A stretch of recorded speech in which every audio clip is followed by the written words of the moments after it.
Panašu, jog ne tik upė, bet ir jos pavadinimas Klaipėdą tarsi perskelia pusiau. Vieni teigia, jog senamiesčio simbolį, meridianą, lyg ant delnų laikanti upė, privalo būti vadinama istoriniu vardu – Dange. Kitiems artimesnis oficialus – Danės pavadinimas. Tačiau pagalba silpnesniam ir į bėdą patekusiam suvienyje visus, nepriklausomai nuo terminų.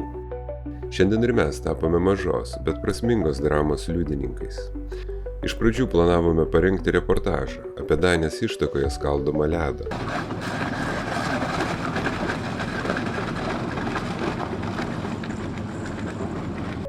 Taip ruošiamas kelias mažoms žvejų valtims, kuriems žvejyba visų pirma ne pramoga, o pragyvenimo šaltinis.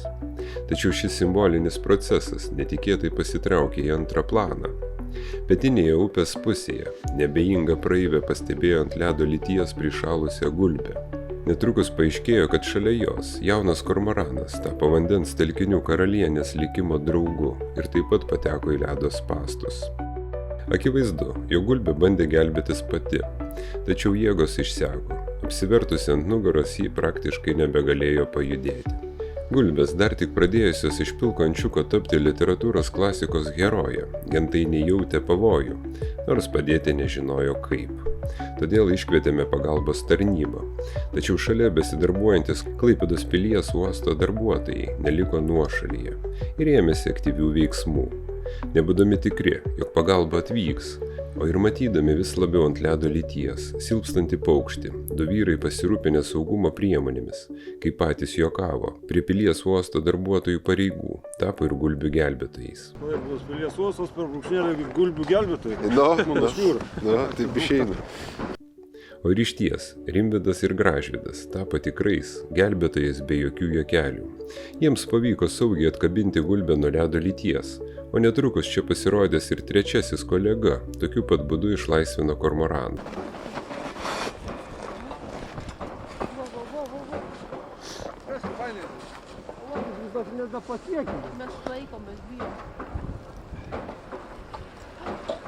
O, super.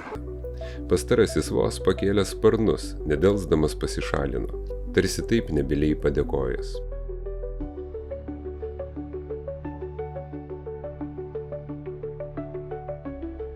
Gulbė buvo stipriai apšalusi, tačiau ledo gabalus nuo jos plunksnų darbuotojai pašalino itin atsargiai. Lyg tai būtų darę jau ne pirmą kartą.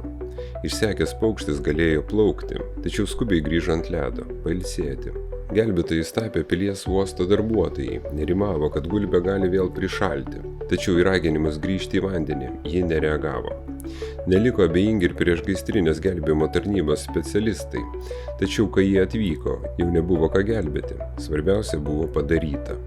Uosto darbuotojai paminėjo, jog tikrindami krantinių saugumą, pastarasis reguliariai apeina.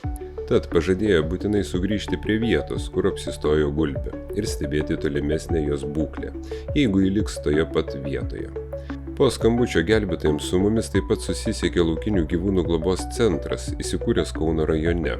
Jos atstovas, veterinarijos gydytojas Rokas Matevičius informavo, jog pastebėjus į bėdą patekusi laukinį gyvūną, galima skambinti tiek šio centro telefonu, tiek bendrų pagalbos numeriu 112 ir specialistai nukreips jūsų pranešimą atsakingoms institucijoms.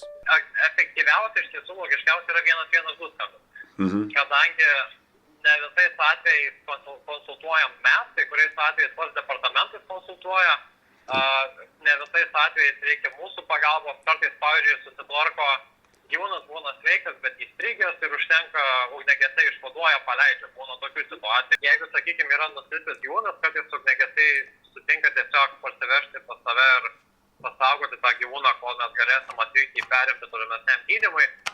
Turime Klaipėdoje ir partnerius, kurie reaguoja į pranešimus tame krašte, kadangi patys esame Kaune įsikūrę.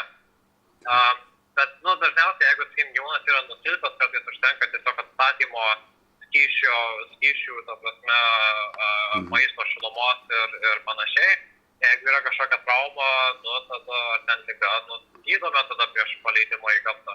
Ši istorija dar kartą primena, kaip svarbu nelikti abejingiems, pastebėjus į bėdą patekusi gyvūną.